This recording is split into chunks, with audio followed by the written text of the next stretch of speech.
अस्सलाम वालेकुम dear students. Next topic जो है लिक्विफिकेशन ऑफ गैसेस है। इन गैसेस को जो है डिस्कस करते हैं।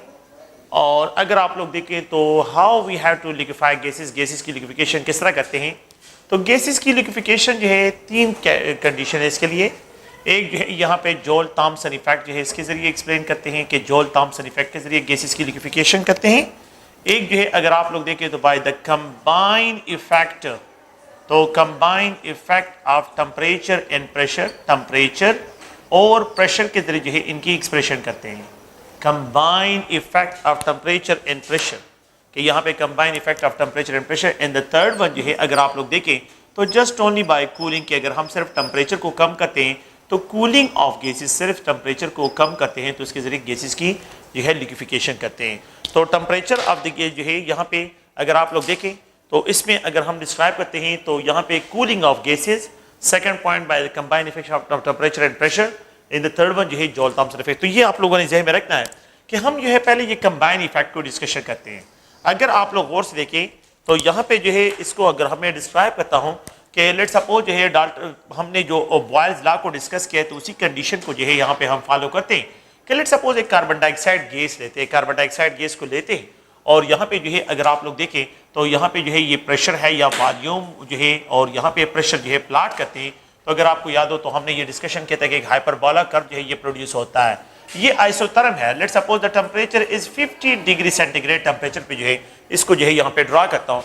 तो 50 डिग्री सेंटीग्रेड पे जो है कार्बन डाइऑक्साइड गैस के लिए जो है एक हाइपरबोला कर्व आ जाता है when volume versus pressure plot करते हैं।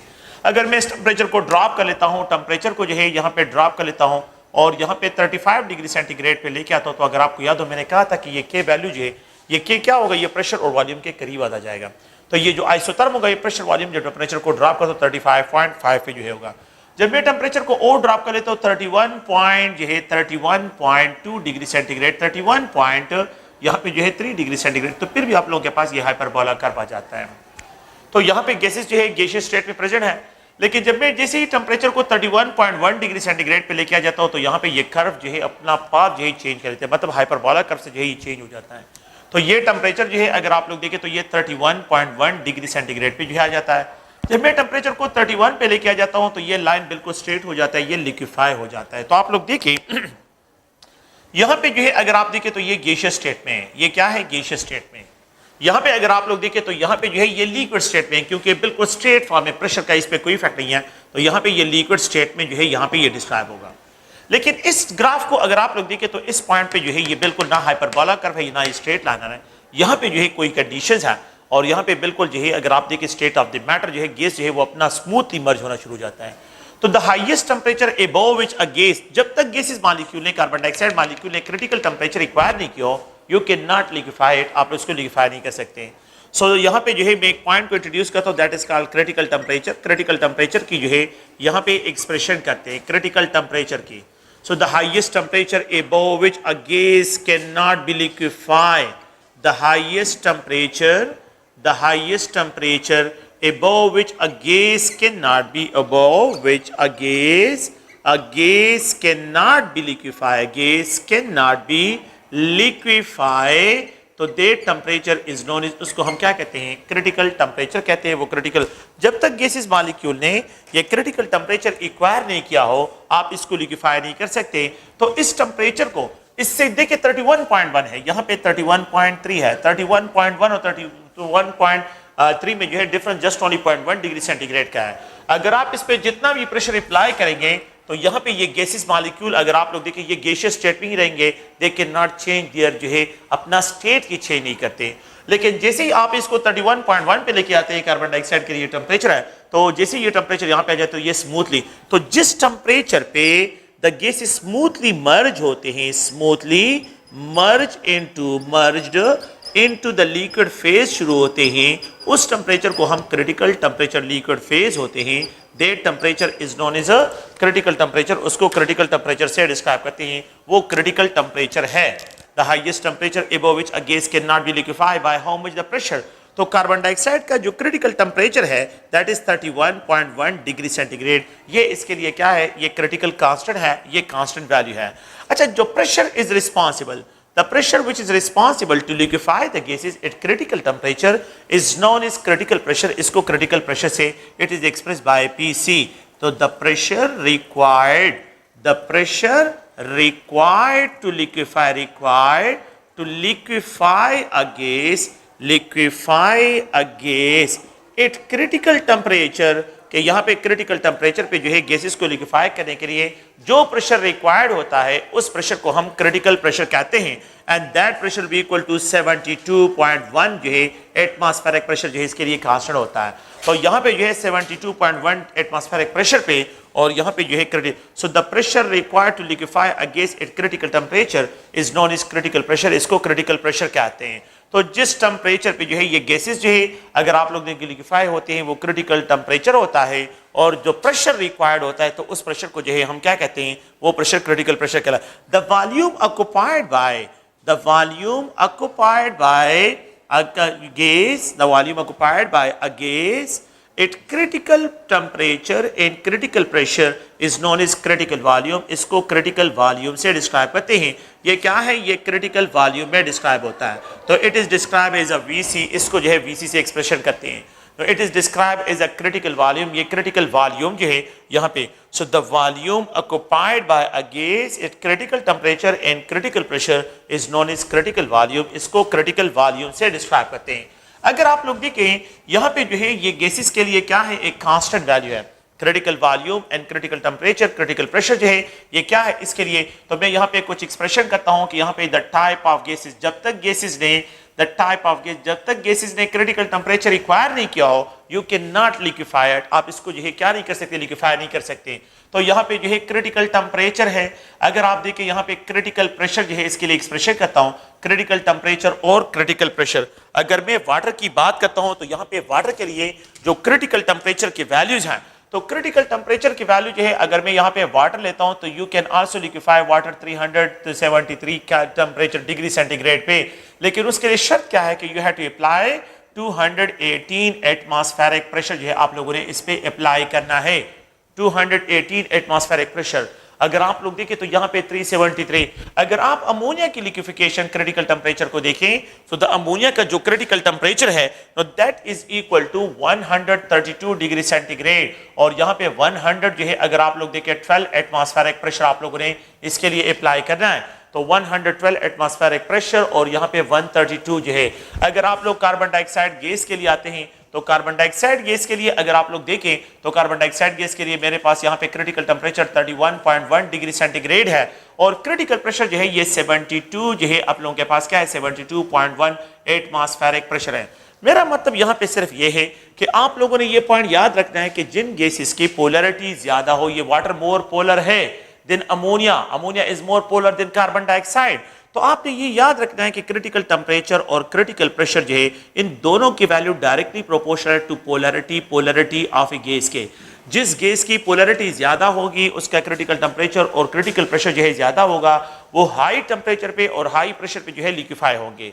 जिन गैसेस के लिए जो है पोलरिटी ज्यादा होगी तो उनका क्रिटिकल टेम्परेचर और क्रिटिकल प्रेशर ज्यादा होगा। जिन गैसेस की पोलरिटी कम हो जाती है, मतलब ये नॉन पोलर हो जाते हैं, तो फिर उनका क्रिटिकल टेम्परेचर और क्रिटिकल प्रेशर भी क्या है, ये भी जो है ड्रॉप हो जाता है। तो इनको अगर आप लोग देखिए, इनको हम क्रिटिकल कांस्टेंट से डिस्क्राइब करते हैं। लेट्स सपोज अगर मैं कार्बन डाइऑक्साइड, ये नॉन पोलर है, ये तो पोलर है, तो पोलर और नॉन पोलर की कंपैरिजन करता हूं तो polar have greater critical temperature, critical pressure, while the non polar have less critical temperature and critical pressure जो है ये इनके लिए एक्सप्रेशन करते हैं। अगर मेरे पास नॉन पोलर है तो नॉन पोलर में आप किस चीज को देखिए, मोलर मास को देखिए। ये क्लोरीन गैस है, तो क्लोरीन गैस का मोलर मास 71 है और इसका जो है अगर आप लोग देखें तो 44 ग्राम है। तो अब डेफिनेटली जो है अगर इसका मोलर मास ज्यादा है तो इसका क्रिटिकल टेम्परेचर जो है, इसकी जो वैल्यू है ये आप लोगों के पास ज्यादा है, और यहाँ पे जो है अगर आप लोग देखें तो इसके लिए जो वैल्यू है तो ये 123 डिग्री सेंटीग्रेड है।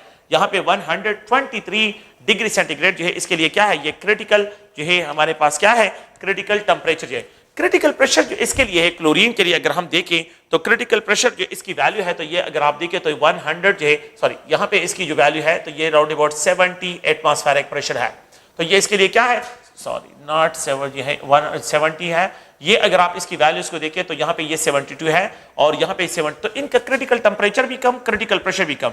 ये 1 जो है अगर आप देखें 23 है, तो इसका जो क्रिटिकल प्रेशर है 100 जो है राउंड अबाउट 10 जो है एटमॉस्फेरिक प्रेशर इसके लिए वैल्यू आती है, तो ये ज्यादा है। तो याद रखें कि नॉन पोलर के केस में, ये पोलरिटी के केस में, लेकिन नॉन पोलर के केस में आप लोगों ने क्या लिखना है कि जो नॉन पोलर केसेस है, तो नॉन पोलर केसेस में जिसका मोलर मास ज्यादा होगा, जिस गैस का मोलर मास ज्यादा होगा उसका क्रिटिकल टेम्परेचर भी ज्यादा और उसका क्रिटिकल प्रेशर भी ज्यादा होगा।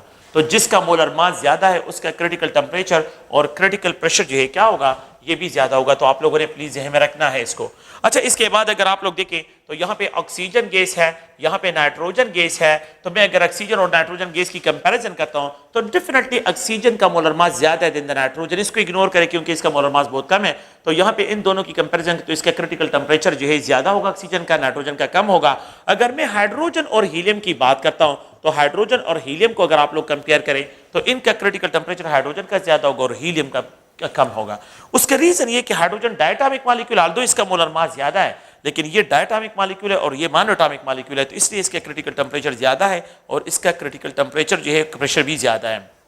तो अगर आप इनकी कंपैरिजन करें, हम यहां पे कंक्लूजन इस बात की तरफ आते हैं कि जिन गैसेस के मोलर मास से ज्यादा होते हैं, नॉन पोलर में मोलर मास को आप लोगों ने देखना है।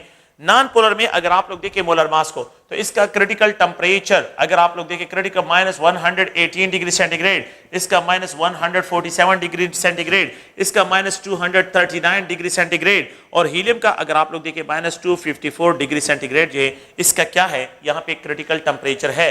अगर आप इसके क्रिटिकल प्रेशर को देखें तो यहाँ पे जो है ये 54 आता है, यहाँ पे अगर आप देखें ये 33 आता है, यहाँ पे ये 12.5 आता है, और अगर आप देखें तो ये 5.5। तो जितना आप लोगों के पास क्या है, अगर आप देखिए जितना पोलरिटी है तो इतना ज्यादा क्रिटिकल प्रेशर भी है, इतना ज्यादा क्रिटिकल टेम्परेचर।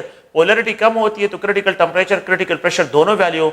जब नॉन पोलर पे आते हैं तो इनका क्रिटिकल टेम्परेचर, फिर मोलर मास की कंपैरिजन करनी है कि जहां पे मोलर मास आप लोगों के पास है तो मोलर मास की वैल्यू को आप लोगों ने जो है यहाँ पे क्लियर करना है।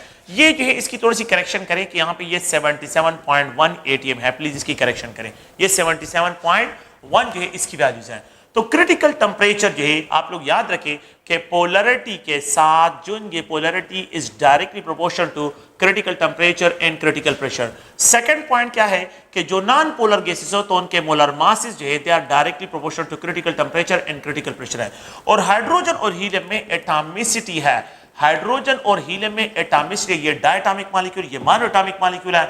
Diatomic molecule have more critical temperature than the monatomic molecule, तो atomicity is directly proportional to critical temperature and critical pressure के जो है यहाँ पे आप लोगों के पास है। So the type of gases having greater, the type of gases having greater, यहाँ पे expression करता हूँ greater critical pressure and critical temperature, A, B, C और ये D है। अगर आप देखिए यहाँ पे मैं लिख देता हूं कि आप लोगों के पास क्या है, मैं एक्सप्रेशन करता हूं sulphur trioxide, sulphur dioxide, carbon dioxide, nitrogen gas, तो जिसका मोलर मास सबसे ज्यादा आप लोग याद रखिए उसका क्रिटिकल टेम्परेचर और क्रिटिकल प्रेशर भी ज्यादा होगा। ये ए है, ये बी है, ये सी है और ये डी है। अगर मैं यहाँ पे मीथेन लिखूं, यहाँ पे ये ईथेन है जिसमें 2 कार्बन है, यहाँ पे 3 कार्बन है, इसको प्रोपेन लिख देता हूं। और अगर आप लोग देखें यहाँ पे जो है इसको अगर मैं एक्सप्रेशन करता हूँ ब्यूटेन है, तो ब्यूटेन का क्रिटिकल टेम्परेचर जो है सबसे ज्यादा होगा, क्रिटिकल प्रेशर भी सबसे ज्यादा होगा।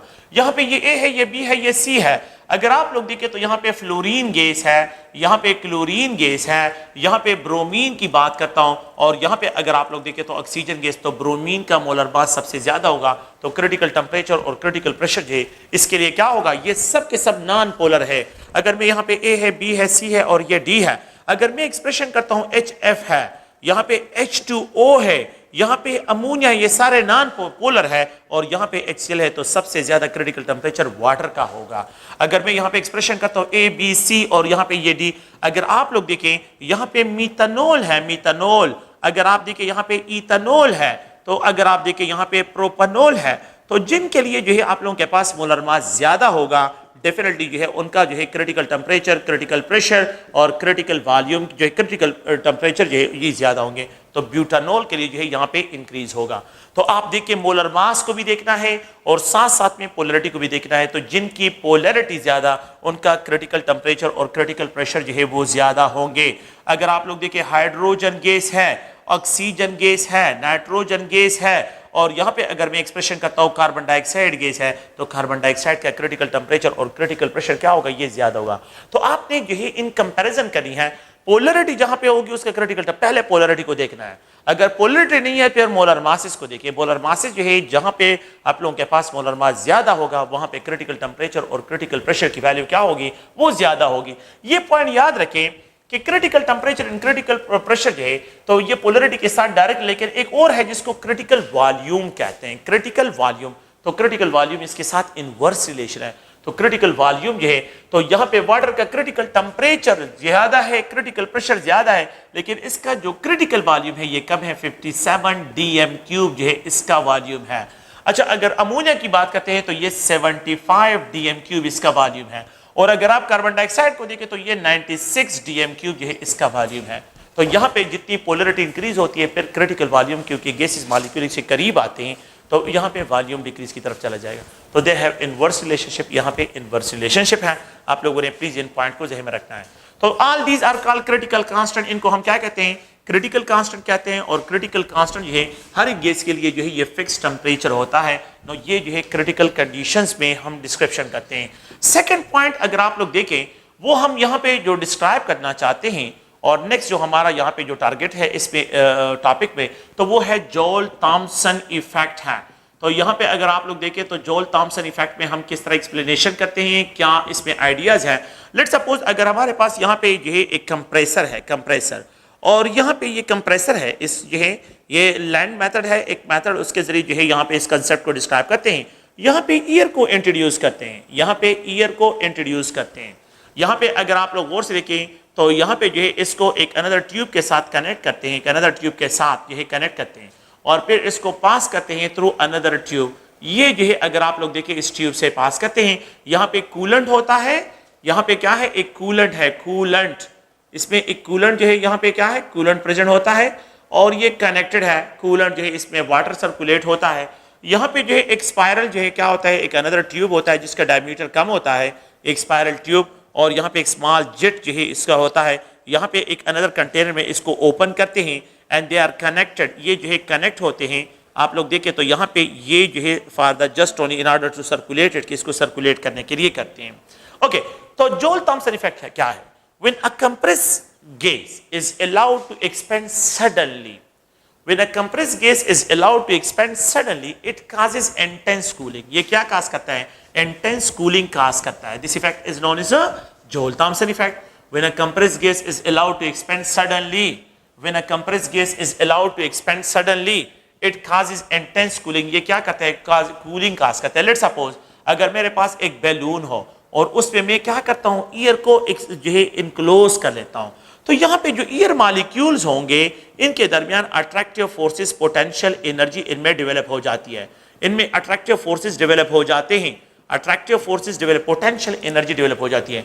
और मैंने कंप्रेस किया, इसको मैं एक्सपेंड करता हूँ, इनको मैं अलाउ करता हूँ कि एक्सपेंड हो जाए। तो जब मैं इनको अलाउ करता हूँ एक्सपेंड हो जाए तो ये पोटेंशियल एनर्जी काइनेटिक एनर्जी में कन्वर्ट हो जाती है। तो जिन पार्टिकल की काइनेटिक एनर्जी ज्यादा उनका टेम्परेचर भी ज्यादा, जिन पार्टिकल की काइनेटिक एनर्जी ज्यादा उनका टेम्परेचर वो चले जाते हैं, हाई टेम्परेचर वाले चले जाते हैं। तो बाकी जो पीछे मॉलिक्यूल होते हैं उनसे एनर्जी लेके जो है चले जाते हैं। तो इन मॉलिक्यूल की काइनेटिक एनर्जी ड्रॉप हो जाए मींस टेम्परेचर ड्रॉप हो जाता है, तो ये कूल हो जाते हैं। तो यहाँ पे कूलिंग इफेक्ट जो है वो ऑब्जर्व होता है, कूलिंग इफेक्ट, वो हाई टेम्परेचर वाले चले जाते हैं, लो टेम्परेचर वाले रह जाते हैं। तो यही कंसेप्ट है कि according to this concept when a compressed gas is allowed to expand suddenly it causes intense cooling. This effect is known as Joule Thomson effect. इसको जो तो यहाँ पे ईयर को इंट्रोड्यूस करते हैं। तो ये कौन सा मेथड है, लैंड मेथड्स है। और आप लोग और से देखें इस पे जो है गैसेस की जो है लिक्विफिकेशन, ईयर को इंट्रोड्यूस करते हैं और इसको कंप्रेस करते हैं। 200 एटमॉस्फेरिक प्रेशर जो है ये कंसेप्ट इस पे अप्लाई, कंप्रेसर लगा होता है, इसको कंप्रेस करते हैं, कंप्रेस। तो जब कंप्रेशन होते हैं तो अट्रैक्टिव फोर्स डेवलप होती है, तो ये हीट अप हो जाते हैं। तो यहाँ पे ये hard gases, compress hard gases in tube से जो है क्या होते हैं, कंप्रेस हार्ड गैसेस जो है इन ट्यूब से पास होते हैं। Compressed hard gases, compressed hard gases जो है इस ट्यूब से जो है क्या होते हैं, ये पास होते हैं। अच्छा, अगर आप लोग देखें तो यहाँ पे वाटर सर्कुलेट होता है, यहाँ पे वाटर सर्कुलेट होता है, तो जब ये हार्ड गैसेस इससे पास होते हैं तो यहाँ पे थ्रू कंडक्शन ये हीट जो है रिलीज करते हैं, ये हीट यहाँ पे जो है ट्रांसफर हो जाता है, तो ये कूल कंप्रेस गैस जो है यहाँ पे, तो अब यहाँ पे कूल गैसेस जो है यहाँ पे आ जाते हैं और कंप्रेस भी होते हैं, तो कंप्रेस्ड कूल गैसेस जो है यहाँ पे आ जाते हैं और अब इनको अलाउ करते हैं कि लो प्रेशर एरिया भी एक्सपेंड हो जाए। तो यहाँ पे लो प्रेशर एरिया है और यहाँ पे प्रेशर हाई है, इस एरिया में प्रेशर हाई है और यहाँ पे लो प्रेशर एरिया है, तो इन गैसेस को अलाउ करते हैं कि एक्सपेंड हो जाए। तो जैसे ये एक्सपेंड होते हैं तो हाई काइनेटिक एनर्जी वाले particle in the form of gases बाहर आ जाते हैं, लो काइनेटिक एनर्जी वाले in the form of liquid form में यहाँ पे रिकवर हो जाते हैं, तो यहाँ पे वो लिक्विफाई हो जाते हैं, टेम्परेचर लोअर हो जाता है उनका, और जिन पार्टिकल की काइनेटिक एनर्जी ज्यादा होती है वो इस ट्यूब के जरिए दोबारा कंप्रेसर की तरफ आते हैं, उनको दोबारा कंप्रेस करते हैं, फिर यहां से सर्कुलेट होते हैं, फिर कंप्रेस, तो जो यहाँ पे लिक्विफिकेशन होती है, लिक्विफिकेशन होती है। तो जिन गैसेस में आप लोग याद रखें कि विच of the following gas, which of the following, याद रखें कि यहाँ पे जो है विच of the following will maximum drop ये है वो कौन सा जो है लिक्विड आसानी के साथ लिक्विफाई होगा by Joule Thomson, which of the following gas can be easily liquefied by Joule-Thomson effect, Joule-Thomson effect के जरिए कौन सी गैस को जो है, तो ए है, बी है, सी है और ये डी है। प्लीज अगर आप लोग देखें यहाँ पे मैं वाटर लिखता हूँ, यहाँ पे मैं अमोनिया लिख देता हूँ, पोलर है, कार्बन डाइऑक्साइड गैस लिख देता हूँ और यहाँ पे नाइट्रोजन गैस, तो आपने याद रखना है वाटर, तो जो मोर पोलर होगा वो आसानी के साथ उसमें अट्रैक्टिव फोर्स डेवलप होंगे और वो आसानी के साथ जो है लिक्विफाई होगा। अगर मैं यहाँ पे लिख देता हूँ ए, बी, सी और ये डी है, अगर मैं अमोनिया गैस लिख देता हूँ, यहाँ पे कार्बन डाइऑक्साइड गैस लिख देता हूँ, यहाँ पे नाइट्रोजन गैस, यहाँ पे oxygen gas, ammonia gas maximum temperature को ड्रॉप करेगा। अगर मैं यहाँ पे जो है नॉन पोलर गैसेस को लिख देता हूँ, तो नॉन पोलर गैसेस में मोलर मास को दे carbon dioxide, nitrogen gas, oxygen gas और hydrogen gas. So which of the following gas can be easily liquefy carbon dioxide, तो जो गैस आसानी के साथ कंप्रेस होते हैं, तो ये याद रखें कि जहां पे पोलैरिटी जितनी ज्यादा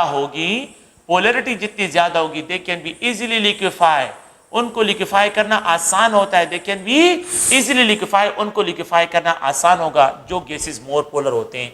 और जब नॉन पोलर होंगे तो फिर मोलर मास को देखें, तो जिन गैसेस का मोलर मास ज्यादा होगा they can be easily liquefy, उनको जो है आसानी के साथ लिक्विफाई कर सकते हैं।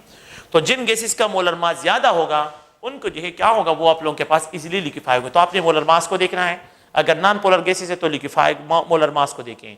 और विच of the following gas can be easily liquefy, तो जिसका मोलर मास ज्यादा होगा तो उसको आसानी के साथ, पोलैरिटी को देखें, जो यहाँ पे पोलैरिटी ज्यादा होगी दैट कैन बी आसानी के साथ लिक्विफाई होगा, आपने इसको ध्यान में रखना है। Which of the following gases negative जो है negative Joule-Thomson, the type of gases which causes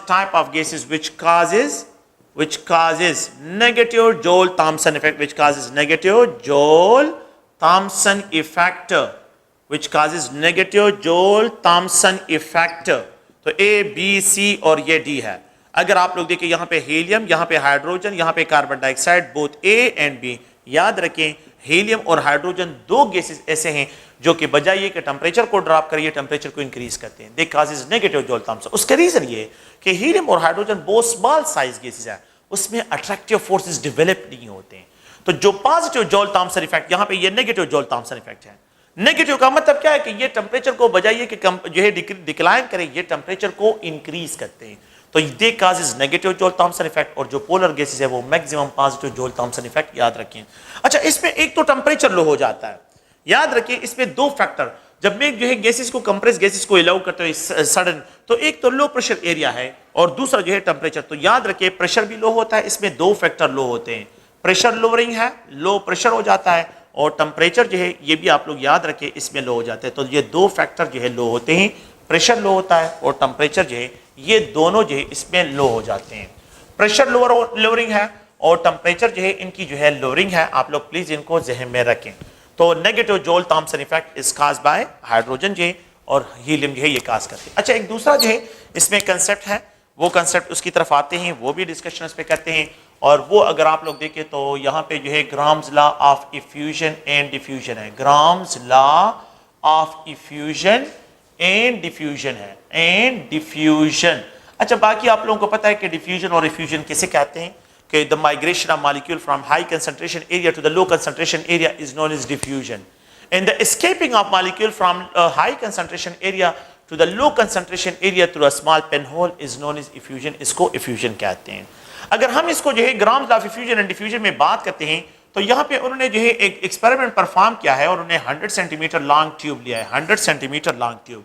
यहाँ पे उन्होंने जो है एक एंड पे जो है cotton was socked in ammonia, ammonia में उन्होंने सॉक किया हुआ है, प्लग किया हुआ है, और यहाँ पे cotton was socked in HCl, यहाँ पे HCl में जो है कॉटन को सॉक किया हुआ है और इसको प्लग किया हुआ है। ही फाउंड कि यहाँ पे व्हाइट क्लाउड जो है, white cloud of ammonium chloride जो है ये प्रोड्यूस होता है, यहाँ पे ऑब्जर्व होता है। तो यहाँ पे जब उन्होंने डिस्टेंस को देखा तो ये डिस्टेंस जो है ये 40 सेंटीमीटर पर जो है आप लोगों के पास पर टाइम है, और यहाँ से यहाँ तक जो डिस्टेंस है तो ये 60 सेंटीमीटर पर टाइम जो है उनकी जो है ये डिस्टेंस भी उन्होंने फाइंड आउट किया। तो पर टाइम उसकी वेलोसिटी रेट को देखते हैं। तो कंक्लूजन यहाँ पे ये है कि जिन गैसेस का मास ज्यादा है, जिन गैसेस का मास ज्यादा है वो स्लो रेट के साथ उसने कम डिस्टेंस कवर किया है, और जिन गैसेस का मास कम है तो वो ज्यादा डिस्टेंस। तो यहाँ पे rate of ammonia mean speed of ammonia, the distance covered bye ammonia, distance covered bye ammonia divide by time, ये रेट है, ये स्पीड है, ये वेलोसिटी है। द रेट ऑफ HCl अगर आप लोग देखें तो द डिस्टेंस जो है डिस्टेंस कवर्ड बाय यहाँ पे HCl डिवाइड बाय टाइम है। तो the distance covered by HCl divide by time it is described as the rate of HCl। तो ये रेट ऑफ HCl है। तो रेट का मतलब है स्पीड है। इसने 40 सेंटीमीटर डिस्टेंस, इट मींस ये 40 सेंटीमीटर पर यूनिट टाइम, इसने 60 centimetre per unit time distance cover किया है। Now what is the relative? इन दोनों का रिलेटिव एक दूसरे के साथ क्या होगा कि रिलेटिव रेट ऑफ अमोनिया क्या है, तो रिलेटिव का मतलब है इन दोनों का रेशियो निकालते हैं। तो इन relative rate of ammonia divide by rate of HCl, तो रेट ऑफ HCl जो है अगर अमोनिया जो है ये 60 सेंटीमीटर पर यूनिट टाइम है और ये 40 सेंटीमीटर जो है अगर आप लोग देखें पर यूनिट टाइम है, तो ये इस पे डिवाइड करते हैं, ये सेंटीमीटर और यहाँ पे ये 1.5। अगर आप लोग देखें तो यहाँ पे जो है rate of ammonia divide by rate of HCl is equal to 1.5। अगर आप लोग देखें तो यहाँ पे rate of ammonia is equal to 1.5 time the rate of HCl जो है ये इन पे अगर आप लोग देखें तो इसका मतलब क्या हुआ, इसका मतलब ये है कि अमोनिया जो है 1.5 टाइम जो है मोर जो है 1.5 टाइम ग्रेटर रेट के साथ जो है HCl से मूव करता है। HCl से जो है ये तेजी के साथ जाएगा। मतलब अगर आप एक रूम में जो है HCl का बॉटल ओपन करें और दूसरी जगह पे जो है कारण में अमोनिया प्रेजेंट है, तो अमोनिया का बॉटल ओपन करते और HCl का, तो HCl स्लो रेट के साथ रूम में जो है स्प्रेड होगा और ये अमोनिया जो है बहुत तेजी के साथ स्प्रेड होगा, क्योंकि इसका रेट ज्यादा है। तो जिन गैसेस का रेट ज्यादा होता है वो तेजी के साथ जो है रूम में क्या होंगे, वो स्प्रेड होंगे। या बॉटल में जो है अगर आप इनको मिक्सअप करते हैं तो सबसे ज्यादा मूवमेंट जो है उन गैसेस का होगा जिनके मासेस कम होते हैं। अच्छा, तो यहाँ इसी कंसेप्ट को ग्राम्स लॉ ऑफ इफ्यूजन जो है कि R1 divide by R2 is equal to square root of D2 divide by D1 is equal to square root into M2 divide by M1, ये उन्होंने जो है एक मैथमेटिकल रिलेशन ड्रा किया। इसका मतलब क्या है, यहाँ पे इसका मतलब ये है कि rate is inversely proportional to 1 over square root of the density D1। अगर मैं R1 इज इक्वल टू, आप लोग और देखिए यहाँ पे जो है यहाँ पे D1 ये K जो है इसका कांस्टेंट है, अगर मैं स्क्वायरिंग करता हूँ स्क्वायरिंग, तो यहाँ पे R1 square divide by 1 over D1 होगा। मतलब क्या है इस इक्वेशन से, अगर आप लोग अगर डेंसिटी 1 टाइम इंक्रीज होती है तो रेट स्क्वायर टाइम, 2 टाइम नहीं स्क्वायर टाइम, याद रखिए ये स्क्वायर टाइम है, R1 स्क्वायर है। अगर डेंसिटी 1 टाइम इंक्रीज आता है तो स्क्वायर टाइम रेट डिक्रीज होता है। अगर डेंसिटी 1 टाइम डिक्रीज होता है तो स्क्वायर टाइम रेट इंक्रीज होगा। अगर आप लोग इस इक्वेशन को देखिए, द सेम सिचुएशन विद यहाँ पे R1 स्क्वायर, और यहाँ पे अगर आप लोग देखें तो मैं इस तरह एक्सप्रेशन करता हूं कि यहाँ पे M1 है। अगर मोलर मास 1 टाइम इंक्रीज होता है तो स्क्वायर टाइम जो है rate of reaction, rate of the diffusion जो है वो डिक्रीज हो जाएगा। अगर मोलर मास 1 टाइम डिक्रीज होता है तो स्क्वायर टाइम रेट इंक्रीज होगा। अगर मोलर मास 1 टाइम डिक्रीज होता है तो स्क्वायर टाइम जो डिक्रीज, स्क्वायर टाइम इंक्रीज। अगर मोलर मास 1 टाइम इंक्रीज होता है तो रेट स्क्वायर टाइम डिक्रीज होगा। इसका मतलब यह है, तो याद रखें, तो gases having more rate of diffusion, having more rate of जो है डिफ्यूजन है, तो आप लोगों ने मोलर मास को, so which of the following gas, which of the following gas have maximum rate, have maximum, यहां पे जो है अगर आप लोग देखें मैक्सिमम रेट, तो यहां पे जो है कौन से गैस का जो है रेट ज्यादा होगा, तो ए है रेट ऑफ डिफ्यूजन ज्यादा होगा। तो यहाँ पे अगर आप देखें एक क्लोरीन गैस है, सल्फर डाइऑक्साइड गैस है, कार्बन डाइऑक्साइड गैस है, सल्फर डाइऑक्साइड, तो सबसे कम मोलर मास जिसका होगा उसका रेट ऑफ डिफ्यूजन सबसे ज्यादा हो, कार्बन डाइऑक्साइड। अगर आप देखिए ये ए है, ये बी है, ये सी है, ये डी है, विच of the following is helium, hydrogen, helium, oxygen, nitrogen, तो हाइड्रोजन का मास सबसे कम है तो इसका रेट सबसे ज्यादा होगा। ओके, यहाँ पे ए है, ये बी है, ये सी है और ये D, which of the following gas can be easily diffuse, तो यहाँ पे अगर मैं लिख देता हूँ कि HCl गैस है, यहाँ पे कार्बन डाइऑक्साइड गैस है, यहाँ पे कार्बन मोनोऑक्साइड गैस है, यहाँ पे नाइट्रोजन गैस है। तो अगर आप लोग देखें तो यहाँ पे मैं थोड़ा सा इसमें चेंज लेके आता हूँ, यहाँ पे मीथेन गैस है, तो यहाँ पे सबसे कम मोलर मास नाइट्रोजन गैस का है, तो यहाँ पे अगर आप लोग गौर से देखें तो नाइट्रोजन गैस का मास सबसे कम है तो इसका रेट सबसे मैक्सिमम होगा। So which of the following gas have same rates, तो यहाँ पे the type of gases, the type of gases, the type of gases that cannot be separated, that cannot be separated by Gram's law of effusion, Gram's law of effusion and diffusion, तो grams law of effusion and diffusion पे कौन से gases को, ए है, B है, सी है, तो यहाँ पे मिक्सचर ऑफ गैसेस की बात करो, नाइट्रोजन गैस है, कार्बन मोनोऑक्साइड गैस है, कार्बन डाइऑक्साइड गैस है, नाइट्रोजन ऑक्साइड है। अगर आप लोग देखें नाइट्रोजन ऑक्साइड है और प्रोपेन गैस है। आप याद रखें कि जिन गैसेस के मोलर मासेस सेम होंगे उनके रेट भी सेम होंगे। जिन गैसेस के, तो नाइट्रोजन का 28, कार्बन मोनोऑक्साइड का भी 28, कार्बन डाइऑक्साइड का 44, इसका भी 44, 44, 44, तो ऑल गैसेस जो है, ऑल ऑफ द अबव, ये जितने भी gases they can not be separated from each other, इन सब के रेट सेम होंगे। Which of the following gas, तो जिन गैसेस के मोलर मासेस सेम होंगे उनके रेट भी सेम होंगे, तो उनका रेट ऑफ डिफ्यूजन क्या होगा, वो भी सेम जो है यहाँ पे डिस्क्राइब होगा। तो अगर आप लोग देखिए एक और पॉइंट की तरफ आते हैं, और वो पॉइंट क्या है, वो ये है कि अगर मुझे ये कहा जाए कि लेट्स सपोज एक हाइड्रोजन गैस, एक गैस मुझे देखिए ये hydrogen gas, the relative rate of hydrogen gas is equal to 4 times of an unknown gas है, एक अननोन गैस है, तो यहाँ पे आइडेंटिफाई करें ए, बी, सी और यहाँ पे डी है, गौर से सुने। So what's will be the, एक तो आप लोग यहाँ पे मोलर मास को फाइंड आउट करें, एक क्वेश्चन ये है कि मोलर मास को फाइंड आउट करें कि what's will be the expected molar mass of the unknown gas, what will be the expected molar mass अगर rate of hydrogen is 4 times the rate of unknown gas. और second point क्या है, identify करें the gas की कौन सी type of, identify the gas, gas को identify करें। ये दो क्वेश्चन है, और अगर आपको रिलेटिव रेट्स गिवन हो तो you can easily find out कि इस पे क्या है। आप लोग गौर से सुने, यहाँ पे जो है ए है, ये बी है, ये सी है और ये डी है। मैं यहाँ पे लिखता हूँ 64 ग्राम, 32 ग्राम, 16 ग्राम, 8 ग्राम, यहाँ पे ये मेरे मोलर मास से लगे, तो what will be the molar mass, तो क्या करें, R hydrogen divide by R unknown is equal to square root of m2 divide by m1। अगर आप लोग देखिए यहाँ पे जो है स्क्वायरिंग करते हैं, इस साइड पे स्क्वायरिंग करते हैं, तो यहाँ पे R1 हाइड्रोजन, अगर आप देखिए R1 हाइड्रोजन 4 टाइम है, तो मैं इसकी जगह 4r अननोन, और यहाँ पे ये स्क्वायर है और r अननोन, ये r अननोन इसके साथ कैंसिल हो जाएगा। अच्छा, अगर आप लोग देखें तो यहाँ पे ये m2 डिवाइड बाय जो है, अगर आप लोग देखें तो ये 2 है। अब मैं इसकी स्क्वायरिंग यहाँ पे कर रहा हूँ, तो यहाँ पे 4 स्क्वायर का क्या आ जाएगा, 16 जो है इसके लिए वैल्यू आ जाएगा, और इसका स्क्वायर रूट तो ये m2 डिवाइड बाय 2, तो m2 will be equal to 16 multiply 2 is equal to 32, ये 32 ग्राम होगा, तो 32 इसका मोलर मास होगा।